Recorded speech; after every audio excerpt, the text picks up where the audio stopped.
Kembali bersama kami dalam segmen khusus Money Talks dan kami masih terhubung bersama dengan Direktur Utama Bank Negara Indonesia (BNI), Bapak Royke Tumilaar. Kita lanjutkan kembali diskusi kita, Pak Royke. Pak Royke, kalau kita berbicara terkait dengan perbankan ini pasti tidak lepas begitu ya dari capaian kinerja perbankan, khususnya Big Caps yang belakangan ini tampak cemerlang, Pak. Termasuk adalah dari BNI sendiri yang bahkan laba bersihnya untuk konsolidasi naik 68% begitu menjadi 18,3 triliun rupiah. Nah, kemudian berkaca terkait dengan pencapaian yang sudah dicapai di tahun lalu begitu. Kalau kita tarik ke tahun ini, seperti apa faktor yang bisa menjadi pendorong berlanjutnya lompatan kinerja BNI yang positif di tahun 2023 ini, Pak? Tahun 2023 ini kinerja akan semakin, maksudnya perbankan ini dituntut untuk lebih lebih efisien di dalam pengelolaan, terutama di operasional maupun di funding. Dua hal itu mungkin yang harus menjadi poin pokok perbankan, terutama yang besar-besar ya ke depan. Karena satu, persaingan dengan adanya digitalisasi ini juga menjadi tinggi, sehingga mau nggak mau kita nggak bisa mundur dari digitalisasi dari proses dan produknya, sehingga itu akan membawa operating cost yang jauh lebih kompetitif. Yang kedua juga dengan adanya menawarkan solusi secara digital, itu akan membantu transaction banking bank, jumlah transaksi dari nasabah melalui perbankan akan jadi tinggi. Nah, akan tinggi ini akan mengakibatkan kasanya akan lebih strong lagi, sehingga cost of fund dari para perbankan ini akan jauh lebih kompetitif untuk ke depan. Jadi dua hal, satu operating cost, yang kedua cost of fund. Nah, ini yang harus diperhatikan oleh perbankan supaya bisa lebih kompetitif ke depan. Oke, baik, lebih efisien sehingga bisa lebih kompetitif ya, Pak Royke. Kemudian di satu sisi kalau kita berbicara juga terkait dengan trennya begitu ya, bahwa pandemi COVID-19 juga sudah mulai berakhir. Kita lihat juga bahwa tren restrukturisasi kredit dari debitur yang bisnisnya terdampak dari pandemi COVID-19 juga terus berkurang, terus menyusut begitu ya. Nah, kemudian di sisi lain juga kalau kita lihat dari OJK dan LPS juga memantau posisi resiko kredit perbankan juga terus turun begitu ya. Seperti apa tanggapannya terkait dengan hal ini dan juga kondisi program restrukturisasi di BNI sendiri, Pak Royke? Kami terus terang di perbankan sangat menghargai apa yang upaya dan strategi yang dilakukan regulator dalam ini dengan pemerintah dalam mengatasi pandemi, sehingga industri perbankan ini bisa melanjutkan memperbaiki kinerja dan mendorong ekspansi kredit untuk memacu pertumbuhan ekonomi. Jadi kolaborasi yang bagus yang sudah dilakukan pada saat pandemi dan sekarang itu bagus untuk diteruskan karena kolaborasi yang baik, sehingga kita bisa memperbaiki industrinya, kita juga bisa dorong untuk ekspansi kredit. Nah, dari total kredit yang masih kami restrukturisasi karena stimulus COVID, hanya kurang dari 10% dari total kredit saat ini. Jauh udah lebih rendah dibandingkan tahun 2020, atau hanya 7,8% tepatnya. Dan banyak nasabah yang restrukturisasi sekarang ini sudah bisa kita upgrade karena mereka sudah, kemampuan membayar mereka sudah membaik. Debitur-debitur ini terutama yang berasal dari sektor pariwisata dan juga perdagangan, restoran, hotel yang dulu paling berdampak karena COVID. Jadi mereka dulu yang paling dampak karena COVID, sekarang sudah mulai kelihatan membaik dan bisa membayar dengan tertib. Nah, lebih dari setengah total kredit yang kita restru atau kurang lebih 49 triliun, ini termonitor sudah bayar bunga di atas bunga minimum komersial. Berarti kita mengindikasikan bahwa mereka sudah benar-benar bisa dikeluarkan dari restrukturisasi, lebih dari setengah.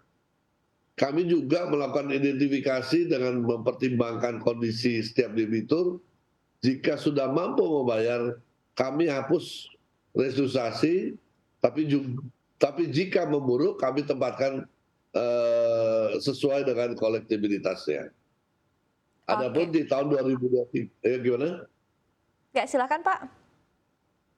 Di tahun 2023 kami tetap optimis bahwa kualitas aset kami akan terus membaik dengan target cost of credit kami yang lebih rendah dari 1,5% dengan NPL rasio maksimum 2,5%. Jadi kami yakin restrukturisasi COVID itu sudah bisa berjalan dengan bagus. Oke, baik. Artinya trennya juga sudah semakin baik begitu ya Pak ya, seiring dengan pertumbuhan ekonomi Indonesia juga sudah semakin baik dan juga dampak pandemi COVID-19 yang sudah mulai bisa diatasi begitu ya. Nah, kemudian di satu sisi kalau kita berbicara terkait dengan hal ataupun juga highlight dari industri perbankan saat ini yang baru-baru ini juga sempat menjadi perhatian dari Presiden Joko Widodo, ini adalah terkait dengan NIM perbankan begitu. Disebutkan juga begitu bahwa dari data OJK posisi NIM di tahun 2022 perbankan nasional ini hingga 4,71%. Nah, seperti apa pandangan Anda terkait dengan hal ini dan juga tantangan terkait dengan NIM perbankan RI yang bisa dikatakan cukup besar, Pak Royke? Ya, ya memang tahun 2023 perbankan masih akan menghadapi tantangan seperti suku bunga acuan yang belum akan turun, tren pengetatan likuiditas di pasar. Oleh karena itu NIM yang tinggi juga tidak secara otomatis mengkategorikan sesuatu bank menjadi sebagai bank yang profitable. Enggak. Jadi banyak faktor-faktor lain yang harus dipertimbangkan bahwa tren pengetatan likuiditas ini juga masih akan terjadi di market. Nah, bagi kami periode ini yang menantang adalah masa yang tepat untuk melanjutkan agenda transformasi, terutama untuk meningkatkan kasa dan fee base secara berkelanjutan, sehingga transaksi nasabah dan ekspansi bisnis pada segmen korporasi yang top tier untuk masuk menjadi prioritas kita, sehingga value chain-nya itu bisa masuk ke kita. Dan kami akan terus menjaga NIM, ya, sambil terus menjaga perbaikan kualitas aset. Nah, NIM ini tentunya apabila dijabarkan dalam profitabilitas, kami juga lakukan untuk menjaga agar kami punya kecukupan modal untuk melakukan ekspansi dan juga punya kecukupan cadangan untuk menjaga apabila terjadi downside dari kondisi ekonomi yang memburuk. Jadi kami juga harus menjaga membalance secara prudensial pengelolaan bank ini juga tidak terlalu agresif, tapi juga kami jaga apabila terjadi downside dari kondisi ekonomi yang memburuk, sehingga kita juga harus mempersiapkan itu. Jadi bantalan itu perlu, NIM yang besar yang masih diperlukan untuk industri perbankan Indonesia, karena untuk tadi ya saya bilang, kita juga nggak tahu perkembangan ke depan kondisi ekonomi ini. Kita tetap optimis, tapi juga kita harus mempersiapkan apabila terjadi downside. Oke, baik. Tadi highlight-nya bisa disampaikan juga tadi, itu artinya dari NIM yang besar belum tentu juga langsung berdampak kepada profitable yang besar juga kepada perbankan begitu ya Pak. Karena tadi cost-nya juga ataupun juga perhitungan di belakangnya juga ada begitu banyak perhitungan begitu ya Pak Royke. Oke, baik. Nah, kemudian di satu sisi kalau kita berbicara terkait dengan hal ini begitu ya, sebelumnya juga dari industri perbankan banyak yang menyatakan begitu bahwa perbankan sendiri sudah menunda transmisi kenaikan suku bunga dari BI ke suku bunga kredit sendiri, dan BNI sendiri juga pada akhir tahun lalu sempat menyebutkan begitu ya Pak ya bahwa akan selektif untuk kenaikannya, melihat seperti apa dari berbagai aspek dan juga berbagai pertimbangan begitu. Sejauh ini seperti apa Pak update-nya di awal tahun 2023? Ya, sama yang seperti saya sudah pernah sampaikan lebih dulu, bahwa kami tidak secara membabi buta semua kita naikkan suku bunga. Kita akan lihat di mana nasabah yang loyal, transaksinya banyak dengan kita, tentunya tidak serta-merta kita akan naikkan suku bunganya.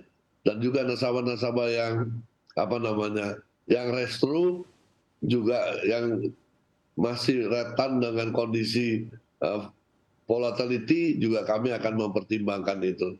Jadi kenaikan sudah kami lakukan di akhir tahun lalu, tapi mungkin sampai dengan saat ini mungkin ada kisaran 40% dari total nasabah. Jadi belum 100% dari nasabah itu kita lakukan kenaikan suku, dan kenaikan pun kita tidak mengejar jumlah yang sudah dilakukan oleh Bank Indonesia.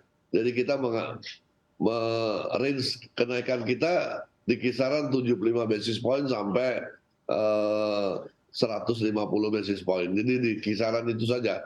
Bahkan ada yang cuma 25 basis point. Oke, pertimbangannya apa Pak Royke? Banyak faktor ya. Ya kita fair juga kepada nasabah yang transaksinya loyal dengan kita.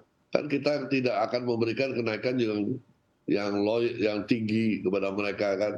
Kita win-win lah untuk memberikan sesuatu yang kesempatan kepada mereka. Kita akan bilang tren suku bunga naik, tapi kita lihat klien cukup loyal, transaksi cukup tinggi dengan kita, ya mungkin bunga yang kita naikkan tidak sebesar dengan nasabah yang transaksinya sedikit dengan kita, atau nasabah yang paham ya ceritanya. Jadi kita juga melihat range itu, kita ada dari 25 basis point, ada yang 150 basis point.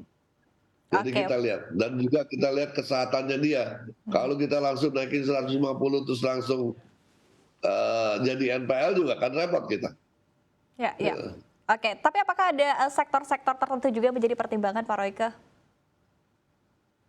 Ya, kita tetap yang tadi di tekstil, perdagangan, ya memang tekstil perdagangan terutama yang banyak produk import ya, terkait dengan import, ini juga faktor leverage-nya juga cukup tinggi. Bagaimana dengan kenaikan dengan kursnya, bagaimana dengan jumlah nilai import mereka yang mereka peroleh dari perbankan, itu mempengaruhi. Jadi semakin besar leverage pasti akan mempengaruhi setiap kenaikan suku bunga. Tapi rata-rata perbankan nasabah kita sekarang ini di Indonesia resiko FX-nya juga cukup rendah. Jadi mereka sudah melakukan hedging yang baik. Jadi sebenarnya tidak terjadi open position di dalam hal ini. Pak Royke Tumilaer selaku Direktur Utama Bank Negara Indonesia telah berdiskusi bersama kami dalam segmen Money Talks. Terima kasih sekali lagi, sukses dan sehat selalu untuk Anda Pak.